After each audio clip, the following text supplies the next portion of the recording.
We are back in your lives, Inside Boxing Live to be exact. It's powered by PPV.com, our wonderful sponsors who just sent me and Chris a full turkey. We got a full turkey. I got it right here. It's awesome. PPV.com powers every single episode that we do.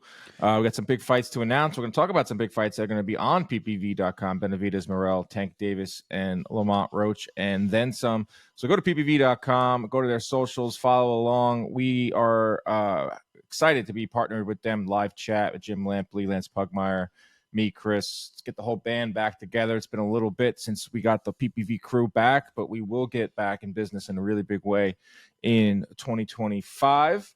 Chris, how you doing? Still kind of in that afterglow. I don't know if afterglow is the right word, but like that Tyson hangover.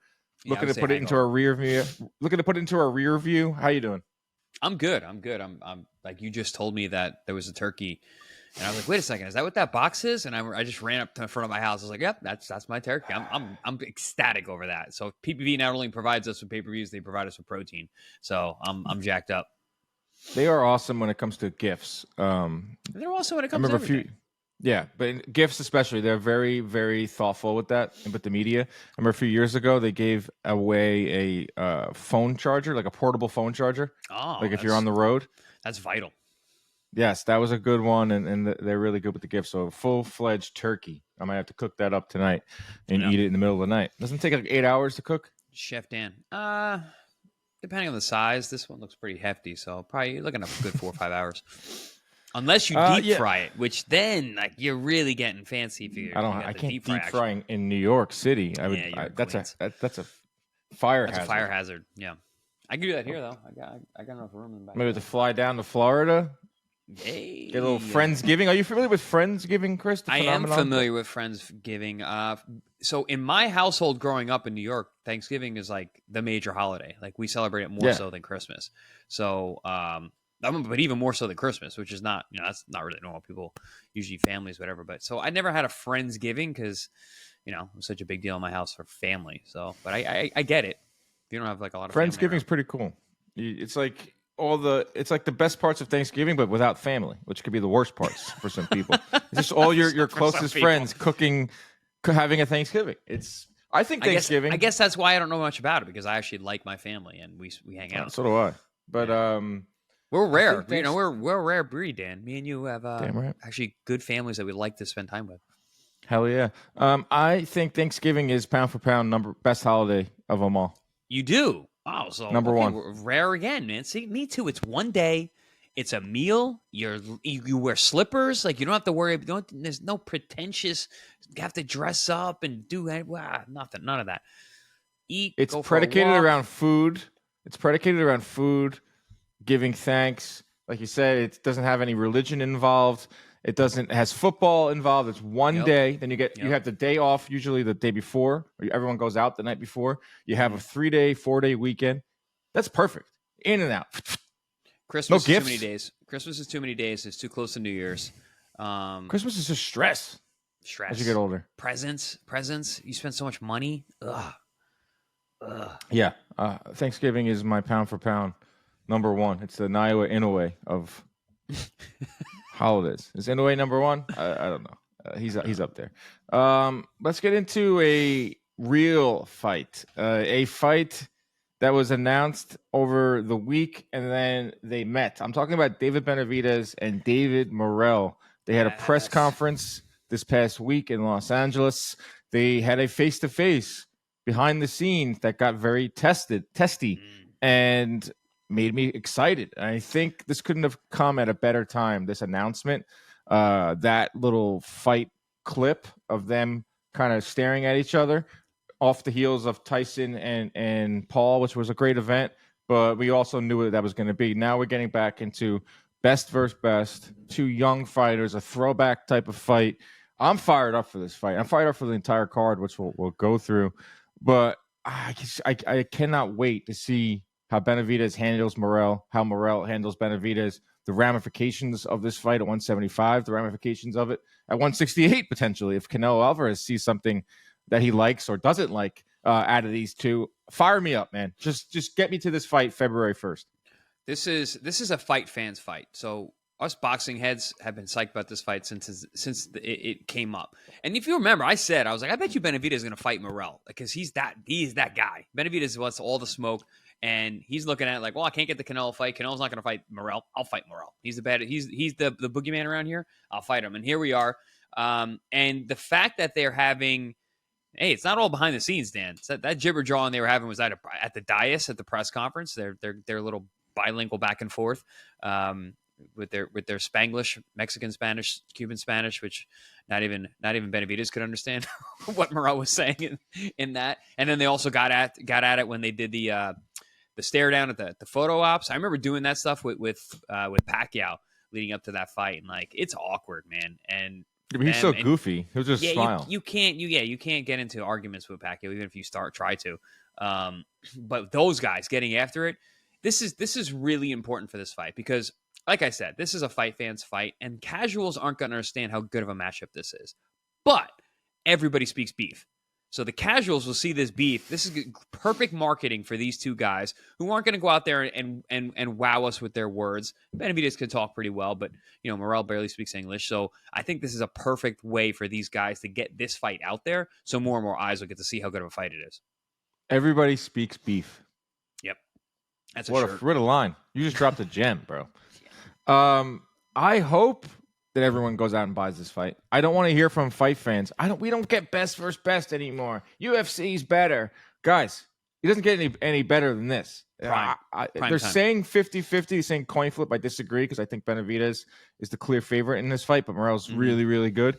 This is when you say this is a boxing fan's fight, it is because we just don't see these types of fights in boxing. There's too much risk involved, especially for Benavidez. This is a guy that's on the precipice of potentially fighting Beterbiev-Bivol, Artur Beterbiev, Canelo Alvarez, massive, massive fights. For Morrell, he's like, oh, thank you for this opportunity, David Benavidez. This is the type of fight that I need to springboard me to your level where I can jump you and potentially get Canelo, potentially get Bivol, potentially get Beterbiev. But more than that, like I want to see every boxing fan out there order this fight, watch this fight, support this card.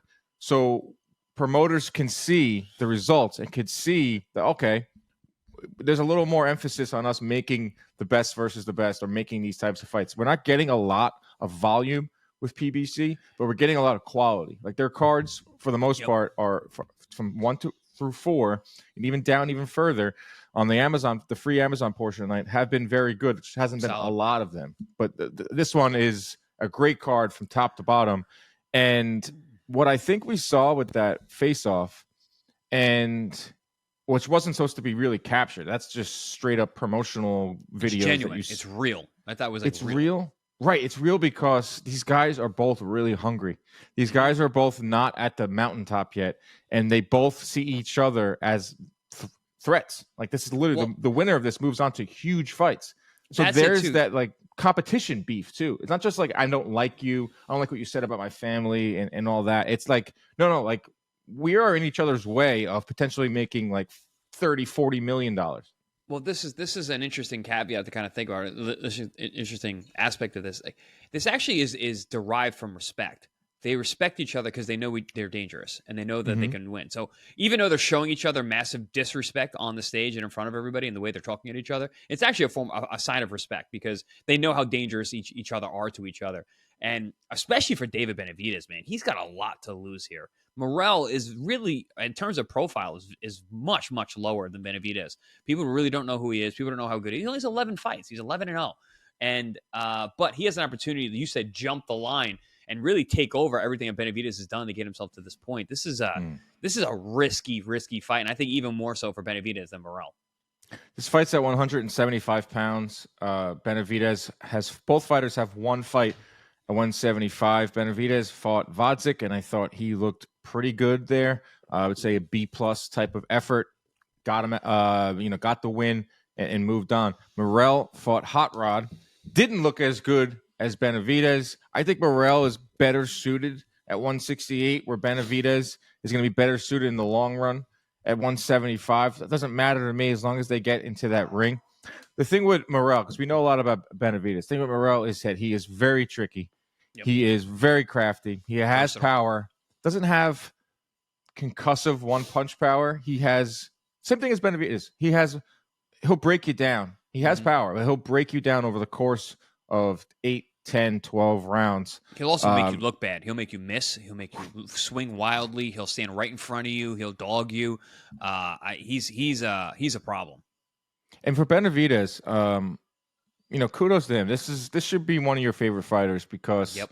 he'll take on all challenges. No nonsense type of guy. You may not like how he went about the Canelo Alvarez fight, or they might give you a sour taste in your mouth. Most people that have a problem with Benavidez when it comes to that are hardcore Canelo fans that I was feel gonna say, like, really, who is that? I feel the opposite. I like the way he went after Canelo. right. The The only people that are it. potentially upset are the hardcore Canelo fans that if Canelo says, I feel disrespected, therefore they feel disrespected. But you shouldn't, because Benavidez just pushed the envelope to get that fight, and we all have went down that avenue endless times. But Benavidez was penciled in to fight Jesse Hart, and the fans spoke. Who cares about that? Nobody cares. Exactly. He went and he saw the reactions on social media. That's the beauty of social media. It's a horrible thing for the most part, but there is some ways to see instant reactions to things.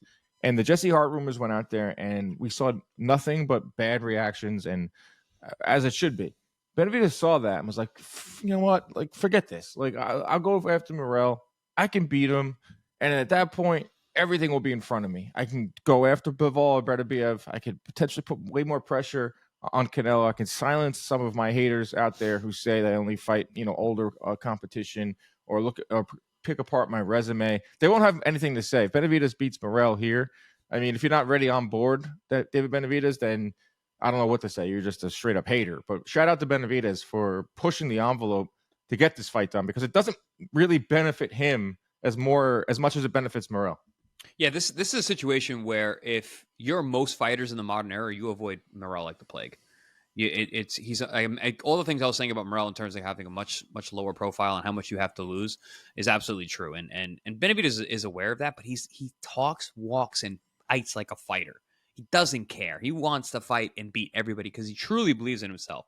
I had the opportunity to interview his father and trainer a couple weeks back, and I mean, they're so supremely confident in David Benavidez' ability to beat all of these guys. I mean, they have zero question about what they are, what they can be, and what they bring to the table. And that's the way you're supposed to be, man. You need an air of invincibility. I had that when I was coming up. I said, I'll fight anybody. I don't care. I'm going to be a world champion. I need to be able to beat everybody. And that's the mindset that David Benavidez has right now at the height of his powers, which is awesome to see. So he is blessing the fans with this amazing opportunity, because it's rare these days, man. I don't know when we lost it, but we're starting to get it back a little bit. Guys are risking their O's a lot more. Yeah, that's how Benavidez team moves. They just move with supreme confidence, and they're like, "Yeah, we'll take on Morrell. Yeah, we'll fight. We'll take 5 million. We'll beat him, and then we'll beat Beterbiev, and then if Canelo comes back around, we'll beat him too." Speaking of Beterbiev and Bivol, I was out in Dallas last week. Obviously, the Tyson-Jake Paul fight. I was speaking to someone very close to the situation over in Riyadh, and don't be shocked if Beterbiev-Bivol rematch happens on that February 22nd card. Bro, first of all, I can't believe it's that soon, which is wild. Because I remember even Bob was saying like, Beterbiev, they're not gonna take that fight till next year. Bob was maybe even hinting at having a fight in between. So the fact that we're getting this back, running it back right away, I think that's the way it should be, because we don't have that much time left with Beterbiev in his career. So let's run this thing back as soon as possible. Hopefully both guys are healthy, and we can get another good fight. Hopefully this one's. I mean, I like the fact that it was tactical, but would like a little more action. I'm not a newsbreaker. I could, if I really wanted to, I could really start doing that. But I feel like that's something that if you don't break news all the time, then you really shouldn't do it. I talked to some people out there and get a feel for things, and that was something that I heard, and it's a really good source. And I saw Eddie Hearn did an interview yesterday with Ariel Helwani, and Ariel was pressing him pretty hard on this February 22nd card, because Eddie goes, "This is going to be the best card we've ever done," and that in Riyadh, and that's saying a lot, because they've done some unbelievable cards. Excellent. And so Ariel pushes him a little bit, and can you just give us one fight? And he goes, "Oh, obviously Shakur and Zepeda have already agreed, so they're going to be on that card." And obviously we already know that Daniel Dubois is going to be on that card as the headliner. I don't know if that would be with Beterbiev or Bivol. Did he say who that was going to be? He didn't say who Dubois is fighting. But we know that's the card. And then Eddie Hearn, even mentioned Bivol Beterbiev for February 22nd. So he kind of confirmed what I had heard in Dallas. So we could potentially see that nonchalantly, like, oh yeah, just Beterbiev-Bivol rematch. I hope it happens in February. That'd be awesome. Like there's one thing about the Riyadh season is like the rematches happen. Like we're getting Usyk and Fury next month, which I can't even believe it. Like it's almost exactly 1 month away. That's happening a lot quicker than it would normally happen without Saudi kind of throwing extra dollars at it. And why wait? Why have a fight in between? Like Bivol doesn't need to fight again. Beterbiev doesn't need to fight again. No. They need to fight each other. And don't wait till later next year. Do it while it's still hot in the streets. So we'll see if my sources are true. We'll see if I can maybe get into the breaking news game. But what is that? What is that saying when it comes to the news? It's better be right than be first, or something. There's something like that. Right. Yeah. Well, in today's era, people just rush. Yeah. I know. Better be right than first. But in Twitter world, it's just put anything out there, and if you're wrong, whatever. And if you're right, you might get a pat on the back for 24 hours. The old news minute's not even a minute anymore. The news minute is 17 seconds. I decided a while ago that I didn't want to be a newsbreaker because it just seems like a pain. Like you're constantly texting people. You want to be a knuckle breaker. That's what you want to be. What I want to do is I like to react. You want to collect money. I love doing that, and I like to fucking react. Like you can break your Coppinger. He does a great job of getting information from managers and tweeting it out. Like that's great. So that's the thing, and that's I think it's different between a newsbreaker and a news reactor. News reactor's got a lot more personality to it. You've got to react to it. Because you're just passion, dude. You're just a boxing enthusiast with a lot of passion. And if you're gonna be a newsbreaker, you got to be like Coppinger, and you got to get it out there. You got to deliver it like a news anchor. Yeah, he's great at copying and pasting text from managers and putting it on Twitter. He's dry toast. You can't deliver it with passion and be a newsbreaker. You got to just get it out there. I like what we're doing, and I like being a personality and connecting with the fans. Quickly, before we move on to the undercard, I think Benavidez is the favorite. Yes. Obviously, I think he'll open as the favorite. It's not on DraftKings yet. He just has a lot more tools. I feel like that Morrell has a lot more experience too at the level. He's been a world not champion. At the weight. I love that they both have one fight at the weight. I love that it's not like some guys coming up to the weight for the first time versus a guy that's been there. They're both like learning this weight as they go, which makes this even more intriguing. Early prediction on how you see this fight playing out between Benavidez and Morrell? I think it starts out very tactile with Morrell. I think even dominating in the beginning, keeping distance really well, being very fleet-footed, and then Benavidez just closing the distance, getting him into a firefight that he wants, and Morrell just having trouble keeping up with the volume and the size and the physicality, and Benavidez winning a very close decision. Wow, that would be awesome. Stretch. Yeah, like I picture a very, very good competitive fight. I think Morrell's awesome. I think Morrell's really good. I can see that too. I can see Morrell being a little quicker, in and out, scoring points early. Super Benavidez, crafty. A little bit of a slow starter. Benavidez. He's a rhythm guy. He's got to find your rhythm and also set his own rhythm. That's why he loses a lot of early rounds. And Morrell getting like a nice lead, maybe 3-1, 4-1 lead through 5. And us all watching saying, damn, Benavidez is down. Wow, Morrell is putting an expert class on, master class in boxing. And then Benavidez just steps on the gas pedal, crazy combinations. Just roars back. Man, I'm getting excited. I'm getting really excited for this fight. February 1st on ppv.com. We'll have a way deeper breakdown, but just seeing that in the aftermath. Fights that we're most excited for in the horizon. This is up there, man. Yeah, 100%. Usyk, and Fury, Benavidez and Morrell, Bivol and Beterbiev rematch. That's up there. A potential Nakatani Inoue. There's a lot of exciting fights that are on the horizon. Well, Inoue's fighting Sam Goodman. It's not gonna be like as competitive as some of these other ones. It's still gonna be a good fight. That's in December 22nd. That's a tricky fight though. It's a tricky fight. It is. It is. Anytime Inoue fights, you tune in. So, yeah, there are some good fights. So did get a question from a listener, like, what are we looking forward to for the next 3 months? Those are the fights we'll get looking forward to. We just nailed them. There you go, buddy. Undercard announced for this: Stephen Fulton versus Brandon Figueroa, a rematch. This time at featherweight. They fought in November of 2021. Fulton won a majority decision in a real back and forth. They threw 1,800 combined punches, a foam booth type of fight. They had somewhat of a controversial ending where it was a pretty much what do you like in boxing type of thing. Did you like Fulton's accuracy, or did you like Figueroa's activity in that fight? And that was, I can't believe it, 4 years ago. But they're getting it back, and they're doing it again at featherweight. And I'm excited for this one. I think it's a great co-main event. Yeah, I love this fight. I love I think the timing of it's very interesting because both guys didn't look great in their last fight, right? Figueroa struggled, but ended up getting like one shot left hook to the body, knockout to pull that one out of the fire. And Stephen Fulton, man, I mean, like won like by the skin of his teeth in a tough fight where he went down and really just looked ordinary.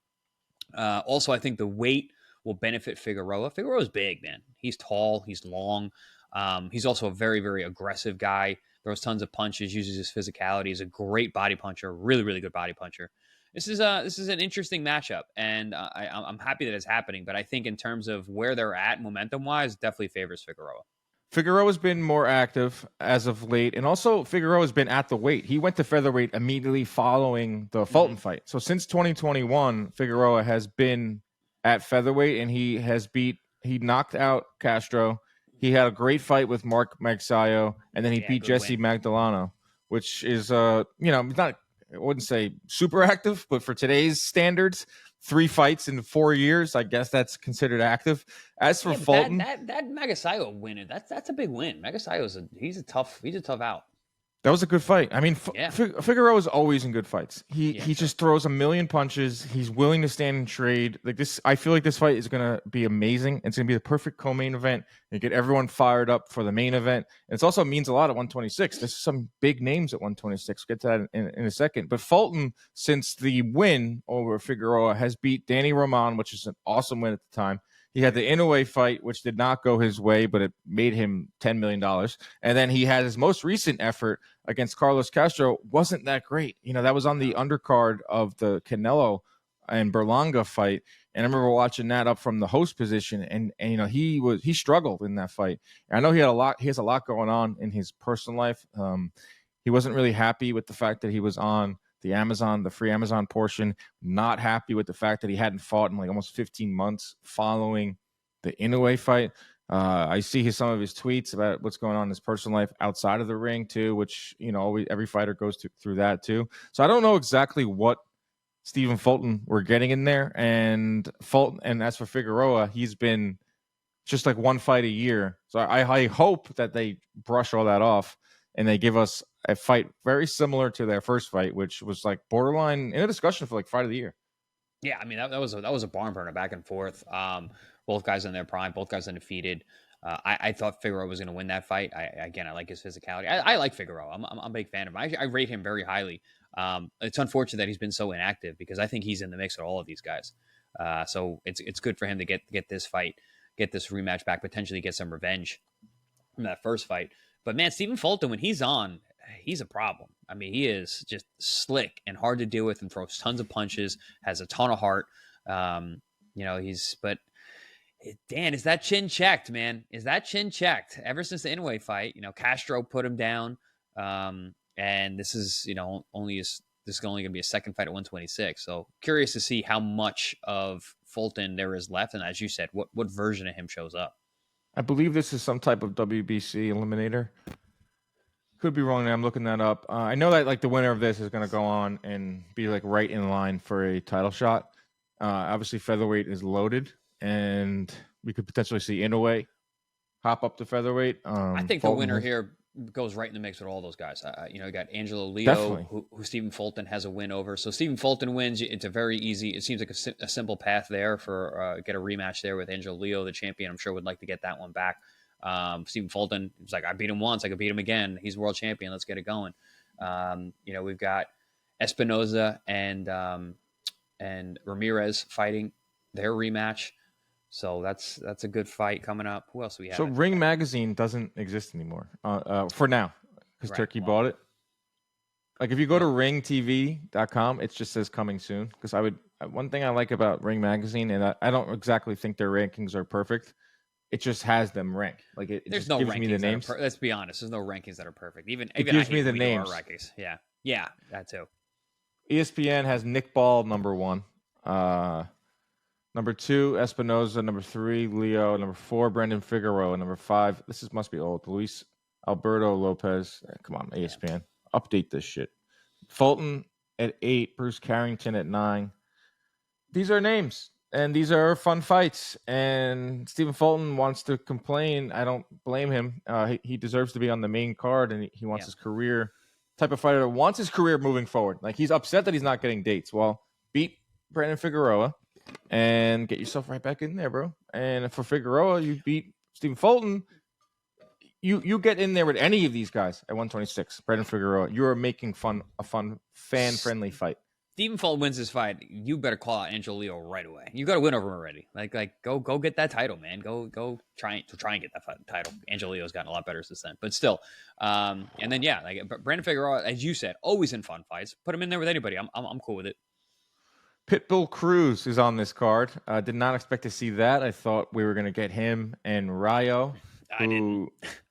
Potentially, we're going to see Rayo on March 1st, which is the tank fight. I saw versus maybe Russell and Gary Antoine Russell versus Valenzuela. Someone Gary Antoine Russell it's not Valenzuela. He comes off a loss and gets a title shot. It's boxing in 2025, bro. God bless. Amazing. Pitbull Cruz. Did you see pictures of him? He looks about $170. No, I have not actually. Someone said holy tamales. He is enjoying life. He's big. He's a short guy, but I think that doesn't help him either. So if you put on some extra pounds as a short guy, you're gonna look a little round. When you got short arms and you're eating tamales, you're gonna look bigger. He's really fighting short. 26-year-old Angel Ferraro, who's coming off of unanimous decision loss to Alfredo Santiago, who has wins over. I'm on his box rec up right now. He had a draw with Juan Carlos Burgos. I think I called one of his fights. 17 knockouts in 22 fights. He's 5'7", a lot bigger than Pitbull. So we're not getting Pitbull Cruz and Valenzuela next. Maybe we get it the end of next year. I think Pitbull has to get that back. I've called him before. He's a veteran at 26. He's like one of those Mexican 26-year-old veterans. Tough. Well, so the manager of Isaac Cruz. The Sean Gibbons. Wait. Sean Gibbons. Sorry, my earbud just did something really weird. Oh, you hear me? My Siri just started talking. I couldn't hear you. we're rolling, baby. Sean Gibbons, Pitbull Cruz is right. Sean Gibbons, he's one of the better, smarter, more compassionate managers out there. Really believes in their guys. And there was an interview with him talking about Isaac Cruz, and he's like, we're just gonna look for more entertaining fights. The Rayo fight, tough style for us, not really that entertaining. To me, that relegates Isaac Cruz to Arturo Gatti status, where he can lose. It's as long as it's fun. We're not really looking for titles. We don't really care that much. We're gonna make some money. Might as well, strike while the iron is hot. Which, listen, I'm not mad at that. We need those guys. We need guys like that to pull up cards. And listen, if Fierro is going to be the guy that's going to make the fight exciting, cool, make it. You don't want to fight Rayo? You don't think you can beat him? Don't fight him. Fight me Fierro. Whatever. You don't need to be champion. Go make some money. I hope the fans still turn out for him, because this guy got an unbelievable ovation the last time he fought in the Valenzuela card. All of Mexico behind this guy. Got a huge ovation all week in L.A. He's one of the bigger stars. Obviously, had the setback against Valenzuela. We'll see what happens with him. He was angling for that tank fight. I think that was in the mix. I think PBC was. This is just a complete guess on my part. I think PBC was hoping that Cruz would win. and then they could potentially put him up against Tank in a rematch for a belt at 140. Yep. I don't know if that's when that will happen, because now this just set it back, and now he's not even fighting Valenzuela. He's fighting Angel Fierro. Jesus Ramos. You remember him off of that controversial loss he took to Erickson Lubin, is back in against Jeison Rosario, who fought to a draw on ProBox versus Jarrett Hurd. Jarrett Hurd. Two guys with one foot in the grave in terms of their boxing careers. This could get ugly. Mustered up one more opportunity to just bang each other in the skulls for 10 rounds and didn't impress anybody. So I don't expect a whole lot. I think Angel Ramos is good, very good. I think he's a really top good guy. And if his weight class wasn't so difficult and so talented and so deep, I would see him like vying for titles very soon. Well, maybe he should go to 160. That's 160 is wide open, bro. He's big. Remember we met him. We met him at one of the Canelo fights. It was actually the night when he fought Lubin. He's a big guy, man. I said to him, like, man, you're a big guy. He's like, yeah, So maybe 160 is a good idea for him. It's not a bad point. A lot of these guys at 154, it's just like if it's 10, 12 deep, any division. Same thing with featherweights, 10, 12 deep. Like it's a lot easier, I guess, for a guy at 154 to go to 160. Would you agree with that? Over 126 to go to 130, even though it's 4 pounds? Not necessarily. I think they're pretty well. I think the tough jumps are 47 to 54. 40 to 47 is tough. 47 to 54 is tough. Yeah.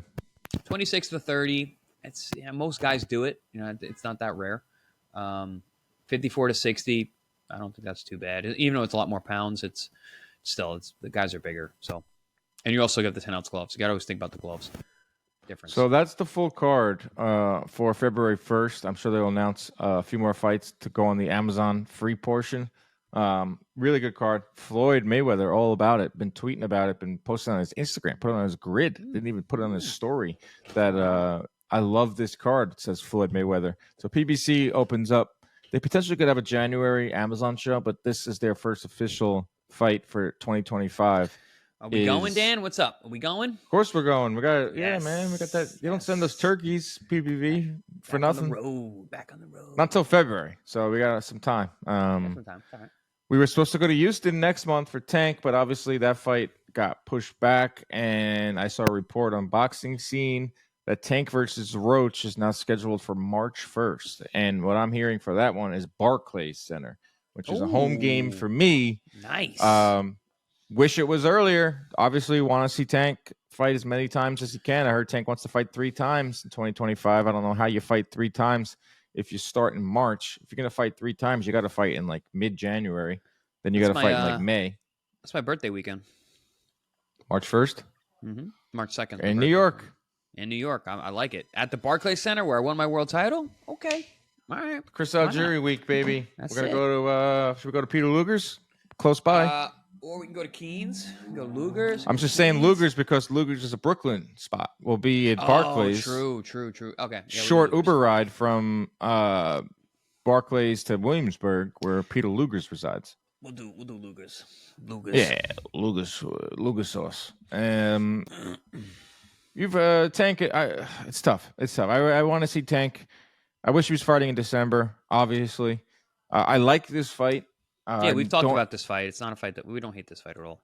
I think people are sleeping on Roach. Do I think he's going to win? Definitely. No. Do I think he's a better boxer than a lot of the fighters that Tank has been in there with as of late? Absolutely. Mm-hmm. Like, can I see Roach up 7 rounds to 1, 6 rounds to 2, something like that? Heading into the late rounds? Yes. Will Tank eventually have to catch him? Roach has got a good chin too, though. Like he's never been stopped. I don't even know if he's ever been down. I think he has, but like, I don't know, man. He's a solid guy, and he's got defense to go along with that durability. So the only criticism is Tank is bringing up another smaller fighter. Yes. Roach is 130, which is a legitimate criticism. Yes. And no, because Lamont Roach has fought at 135. Lamont Roach is a big 130-pounder. But Dan, he's a current world champion at 130. Get it? It doesn't mean he wants to move up. He's forced to because he has fought at lightweight before. That's March 1st, and Barclays is something I'm hearing. Don't know for sure. It's definitely not going to be Houston because the Rockets have a game that night. So I think Barclays is looking like the front runner. Tank has fought there a bunch of times. He knocked out Rolly Romero there. I'm curious to see how that made him a star. the Rolly fight was big. Yeah, big. The Rolly fight was big. I mean, Rolly did his part. Rolly's going to be living off that for the rest of his life. I mean, Rolly made some money, man. Between that and he did promote the heck out of that. I'll give Rolly that.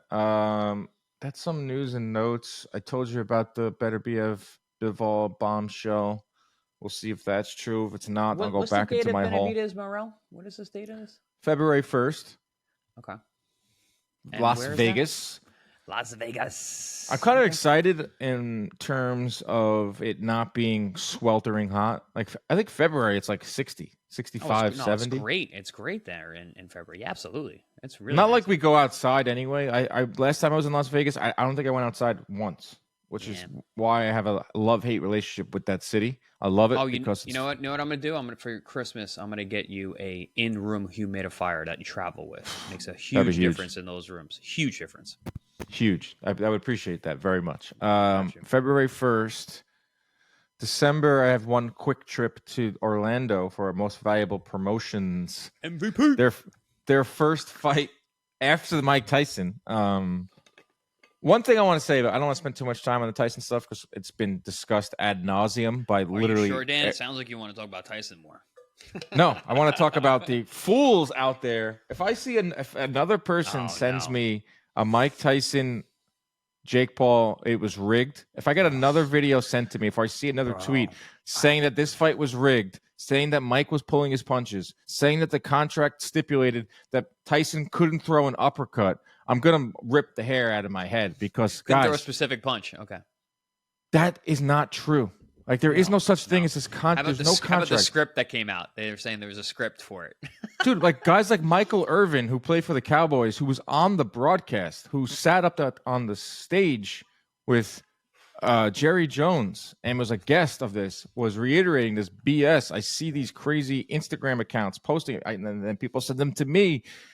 Listen, I've worked for MVP for a while now. There is no contract, number one. Number two, you were watching a 58-year-old man in the ring.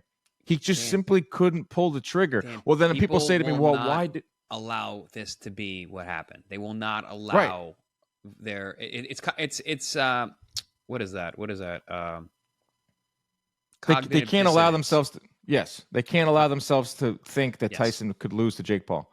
Right, exactly. They can't guys, see the Disney kid winning. We said it. We all said it. He's going to lose. He lost.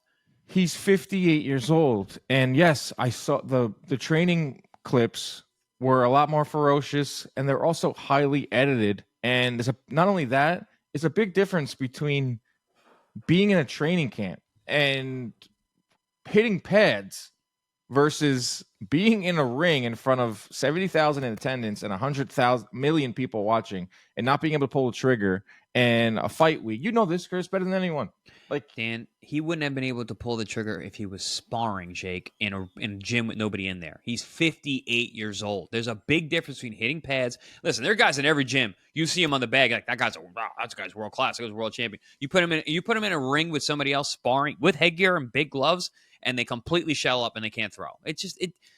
Anyone who knows anything about boxing at all, anyone who's ever been in a gym, anyone who's ever sparred, knows exactly what that's like, and that's what that was. The only people who ask that shit are people who have never boxed before. No, it's not coming from boxing people. It's coming from like these conspiracy theory accounts on Twitter, and it just pisses me off like how matter of fact that they write. The contract stipulated this, and what you saw was a rigged fight because he didn't throw any uppercuts. Fixed. The word "fixed" has never pissed me off so much than this week. Dan, why you gotta make me angry at the end? We're rolling. We were in a good mood. Talking about David Morrell, David Benavidez, how it's a great fight. Talking about the upcoming fights that we have coming on, and because you know why? Because I have a platform. It's great. I have a microphone, and I can see these tweets, and they annoy me. And I go, I'm going to save it for the podcast, and then just get really angry. Piss off Chris, so he goes and. Speaking of Jake Paul, did you see the list of fighters that have called him out? Yeah. Artur Beterbiev, who is the current undisputed light heavyweight champion of the world. Daniel Dubois, who is the IBF heavyweight champion of the world. Kevin Lorena, who I learned this week is the WBC Bridgerweight champion. 54-year-old Oliver McCall, who sadly fought this week has called out. He might get it. He might get it. He's in the. He might get it. Ryan Garcia is fighting in an exhibition on December 30th against the guy that beat the piss out of Manny Pacquiao.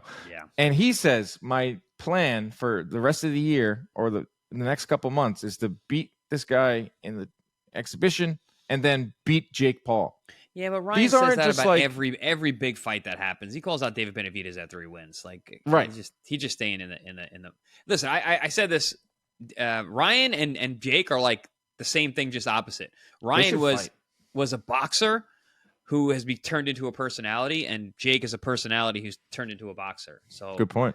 But because Ryan's was a real boxer, he's got an excellent amateur background, tons of fights, and is actually talented. And Jake is the exact opposite. He is a great marketer and genius with the YouTube and getting in algorithms and whatnot, but he can't box. So you basically got the mirror image of each other, just the opposite.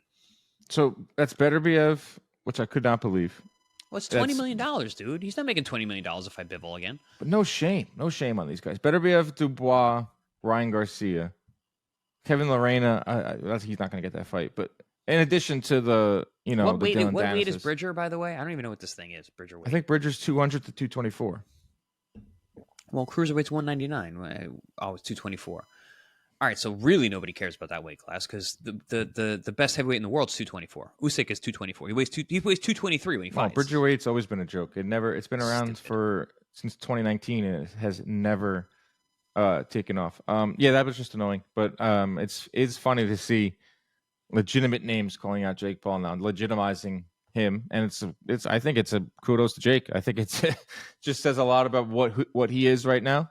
And he's reposting it and just being like, look at this. Can you believe this? Artur Beterbiev just called me out. I've been in boxing for 4 years, and he's the undisputed light heavyweight champion of the world who just made $10 million to fight Bivol. It's not like Beterbiev's hurt. But that was a hard fight. He could fight Jake Paul for double for an easy fight. Yeah. Let's get some questions, and we have a couple voicemails. There we go. What the hell is next? Max Cornfield asked us, what the hell is next for Terrence Crawford and Canelo Alvarez? I said each other. Yeah, I mean, again, I never liked this matchup. It looks more likely now than maybe. I guess maybe a few weeks ago it looked really likely, but I don't know if that's really going to happen. I don't know if we're going to see Crawford fight again. I don't know if it's in the cards. It's to me, it's Canelo or bust, and I think that might be a bridge too far. Crawford did say that he wants to put 90,000 fans in Memorial Stadium in Lincoln, Nebraska, which is his hometown. Thanks. I don't know if he can do that. I don't know who he would fight. I like where his head's at. I like him talking about fights. The only way he could do that would be Canelo, and it wouldn't be in Wisconsin. Canelo's not fighting. Imagine Canelo in fucking Green Bay. If they want to, what's the biggest stadium close to Mexico? Like, what's in Dallas? Like, is there Cherry World? Yeah, because he did. What did he do there? 70, 80? Canelo versus Saunders was 50. No, it was more than that. I thought it was more than that. No, I the reason I know this is because Netflix and MVP have been sending out press releases nonstop for the Jake fight. It was around 55, 60, which is amazing. Just the Tyson one was 72 because it's Mike Tyson. But that's, I think Canelo Crawford, I think, is realistic. Canelo Jake Paul, blet's it or not, I think is very realistic. Let's just do Canelo and Tyson. If we're gonna make these stupid fights, let's get 100,000. Let's go 110,000. Canelo, would not be shocked if Canelo fights Jake Paul. I would not be. I would not be either. The way that Canelo's moving in the next 18 months, I would not be surprised at all. And the lack of opponents out there for Canelo, why would Canelo not take that? Yeah. Exactly. It comes down to whether Jake Paul wants it, and what I've heard from Nikisa and MVP is that Jake would take it in a second. Because even if he loses, it's fine. It's like at least I went in there with one of the best, and then he can go and fight whoever he wants after that. Then he's going to say the same thing. He was like, just like you said, these guys are calling him out. He's like, listen, I've been boxing for 5 years, and I just got to fight Canelo Alvarez. even it's a if he gets win-win for Jake. starched in the first round. Yeah, exactly. But I think Crawford and Canelo are tailor-made for each other in terms of they need each other inside of that ring. Who should be? This is from Andrew. Who should the sport be going all in on for our next superstar after Canelo Tank? A lot of up-and-coming talent, but who has what it takes and has the best chance to be the next household name, move the needle with pay-per-view and ticket sales? Man, that's the $1 million question. Who's next? I mean, There's always someone. Tank has the ability to step into this with but he's the right dance partners. If he goes out and he starts fighting real guys and starts beating them, he's already selling a lot. I mean, so who are our top billing pay-per-view guys, quote unquote, even though the pay-per-view era seems like it's coming. Canelo, Tank, Fury, Joshua. It was Spence before the Crawford fight, Joshua. Well, this guy has Tank already in there, so he has Tank as like. He has Tank already as a face. Who's the next one? I think David Benavidez, if he can, David Benavidez goes out there and beats Beterbiev. If he gets that fight and beats Beterbiev, like that's a big deal. And I don't know. I maybe call me old fashioned. I think he's good on the mic. I think he's a good looking guy. He says the right things. He's mean when he needs to be. I don't know. No, he's very marketable. I mean, he says everything you want to hear. He backs it up. He throws blistering combinations. Like he has highlight real potential. He doesn't have the one punch knockout power that Tank has, and the reason why Tank is because you can watch it on Instagram the next day. It's shared by everybody. Benavidez, it doesn't exactly have that, but how many times have you seen that Benavidez clip where I think it's Ronald Gavril, where I think he hits him with like an 11-piece combination. It's just like a shot. He does that against Morrell. That would be great. A really dark horse pick would be Abdullah Mason. I don't know if he can get to those. Long way to go. He's 18. 19 years old. He has knockout. He's going to need like 7 years before we start really talking about that. Will he, though? Because of how the media is set up these days and the fact that a lot of these young guys are getting these opportunities a lot quicker than maybe in your heyday. Like, I could see Mason in 3 years getting... Yeah, but you're already going to have to pull hit the brakes on him. He got dropped twice his last fight. Like, that's the thing, guys. You want... I think that makes it exciting. I do too, but like you also don't want to, risk the horse. You don't want to, break the leg of the horse before you get there. Yeah. You got to build guys the right way, and that's the thing. These guys are not there just laying down, because then if they are, you're not getting better. So it's a tightrope to make another start. How about Fabio Wardley? I don't know. I don't know if Moses Atuma. He's good. He's really good. I don't know how marketable he is. It's really hard to figure this out. It's kind of scary. I didn't think too much about it. I didn't do enough research. Abdullah Mason comes to mind. Emiliano Vargas comes to mind. Carmel Mutan comes to mind. There's guys that have like 10 or 12 fights. It's a good question. When can we see one belt per weight class? That's never going to happen. Why aren't people pushing for this? Dude, are you new? Everyone pushes for that. It's like guns in America. There's too many out there. There's too many belts. You can't put them back in. They're gone. It is what it is. Crawford versus Mayweather at 147. What do you like there? Primes at 147. I say Mayweather. Yeah. I say Mayweather. And based on strength of schedule, the guys that Mayweather was fighting, when he was fighting them, Crawford didn't have the same dance partners at 47. I just think Mayweather can disarm him more likely than Crawford can land on him. Yeah. Let's see. Lenny P says, could you speak on CompuBox, its accuracy, reliability, and so on? The Taylor Serrano fight has people going crazy. Yeah, I can speak on it. My dad created CompuBox. I've worked as a CompuBox operator 40 years. We're about to celebrate in the business. It's pretty accurate service. It's been pretty good for a long amount of time.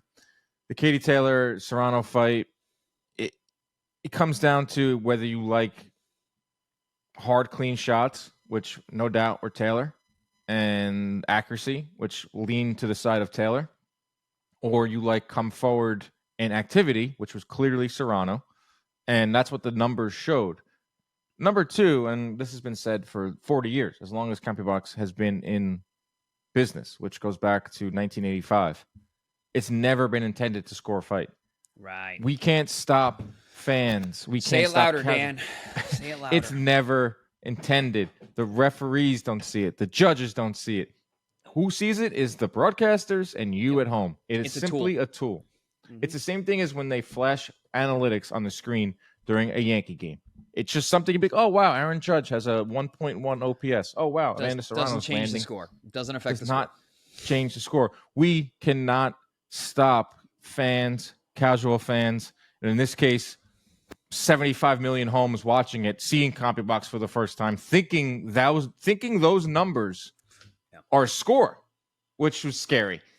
Like even our old friend Jake Storielli from John Boy Media was watching that fight. He's like, "Oh, I saw the punch stats, and I just, how?" Like he's like, "I saw that looks like a score." I was like, "No, it's not a score. That's a part is crazy to me." So well, it's because the scoring of boxing is not objective, so data doesn't really matter because there's it's weird. There's a lot of subjective feelings when it comes to fighting, which is kind of funny the way to put it. Yeah, but it is. And it's not the first or last time that these numbers are gonna come into focus. It's probably the most visible the numbers have ever been after a fight because of how many people were watching this fight. And Serrano sharing it afterwards. She shared the punch stats and of course. That's 75 that's million like De La Hoya leaving the ring fighting Trinidad. I landed 100 more fucking punches. Yeah, I mean, this has been going on for all 40 years of CompuBox existence, but this might be the biggest fight of the most viewers and the most controversial one with stats involved ever. Well, no, I think it's because there's just more casuals watching it. People don't understand. That too. Yeah. So the casuals go to the rigged. The numbers. They go to the numbers. They used to watch baseball. Rigged first. Rigged first. Tyson fight was rigged. No, fixed is the word I keep getting. Fixed. And then there's the people thinking that CompuBox is a scoreboard when it's not. We have some voicemails. Let's play them. What's up, guys? Joey Bidner here, calling and boxing from Boston. Shout out to Nananton Boxing Club. My question for you guys is, if you could go back in history and sit ringside at any fight, what would it be?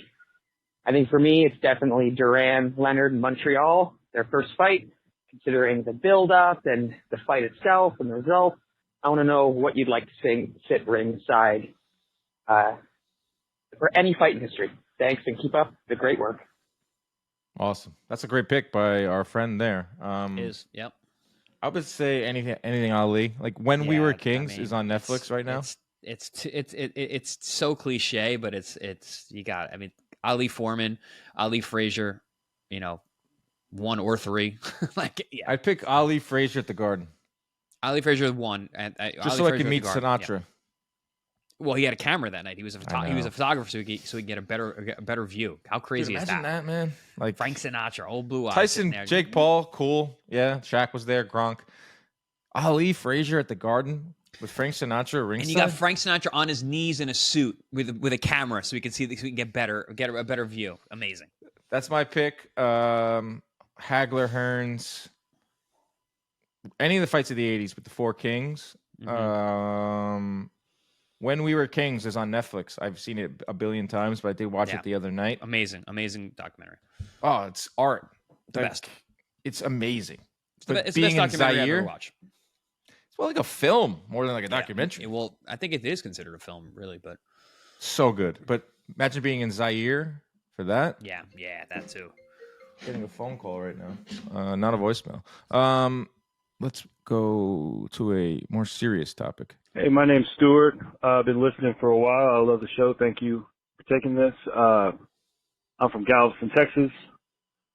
Anyway, my question is more from a fighter's perspective. Like, I would like to know what it's like as a fighter.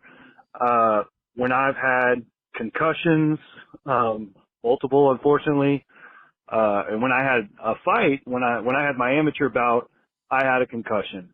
And I know now from experience that when I have a severe enough concussion, I am going to vomit everywhere. I'm going to vomit a lot. And so I was wondering, do fighters, like post-fight, do they get like medical care in terms of like an IV drip of like Zofran or something to keep them from throwing up? Because after the fight, you know, they look banged up, but generally they're able to, you know, like at the post-fight conference, they're generally able to answer questions and have conversations and all that stuff. They seem okay. So I'm wondering what does post-fight care look like for a fighter? Thanks. Serious topic there. All right, number one, I've never thrown up from any head trauma, and if you ever throw up after a fight, that's a major problem. You should go directly to the emergency room. Generally, when guys get nauseous like that and throw up after fights, they have a brain bleed, and you're going directly to the hospital. So usually, when you see guys, they'll usually throw up and then pass out. That's the initial onset of the symptoms of a brain bleed or a subdural hematoma. So no, I've never experienced that. I've never thrown up from sparring, fighting, concussions. I've had tons of concussions in my life. Never throw from any of them. Rarely even really got headaches, to tell you the truth, from all my years of fighting. Even after getting knocked out at times, never really had a whole lot of symptoms afterwards. But yeah, aftercare for fights. I actually used to do IV drips the next day with anti-inflammatories, and I would do vitamin mineral drips. And being sure not to drink any alcohol after a fight is really important, especially if they're rough ones where you get hit in the head a lot. One. Yeah, because if you do have some kind of minor brain bleed and you start drinking alcohol, which thins your blood, that's going to increase the bleeding. It's going to increase the bleeding everywhere. Your bruises get worse on your face. If there's any blood going on in your brain, that's a hangover too. Yeah, it's not good. I mean, you're going to be hungover anyway because you're so dehydrated. But imagine like a regular fight and then a hangover on top of it. I did it for many years in my kickboxing days. But as the fights got more brutal, and 12 rounds is a really long time. So yeah, I mean, I always have my protein shake right after my carbs and protein immediately after my fights. Then just taking a cold shower to get ice if you can. Ice your neck, ice your head. Later in my career, I was icing my head and neck after every sparring session, especially down here in Florida because it was so goddamn hot. But yeah, aftercare is really important. I don't think a lot of guys really worry about it that much until they get to the higher level. But certainly is important and good question. And if you still are sparring, be careful, man. If you're getting nauseous after getting hit in the head, that's not a good sign. Very scary. Last one. Hey, Dan, Chris Perry here. I've just had this fantasy fight in my mind for a while, but who would win at either 130 or 135 in a prime Pacquiao versus Lomachenko matchup? I've always thought Lomachenko probably has a higher skill set, but I've always thought Manny was the more God-gifted athlete. So, yeah, which one wins? Curious. Thanks.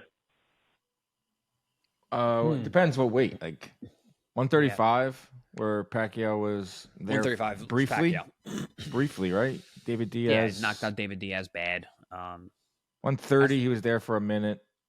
I think Lomachenko was at his best at 130. Obviously, 135, he's too small for. I lean Pacquiao just from the dynamic aspect. How about you? I take Pacquiao either way. I think as same reason why I always leaned Tank and Loma. I think the speed, the fact that he's so explosive, a lot of those moves that Lomachenko makes, he might not be necessarily quick enough, even though he's so smooth. So I lean Pacquiao based on speed and power. God, I hope we get Lomachenko versus Tank. I really want. I don't think we're gonna.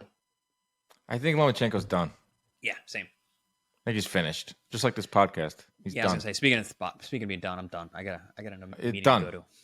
Chris, let's go to a meeting, everybody. So let's get out of here. Thank you for the voicemails. Thank you for the questions. I'm excited for what the future holds in this beautiful sport that we call boxing. Protect yourselves at all times. Keep your hands up at all times. Stay out of those DMs unless you're leaving us voicemails. You guys have good voicemails. I love the voice. There's more. We'll get to more next week. Nice. See you, everybody.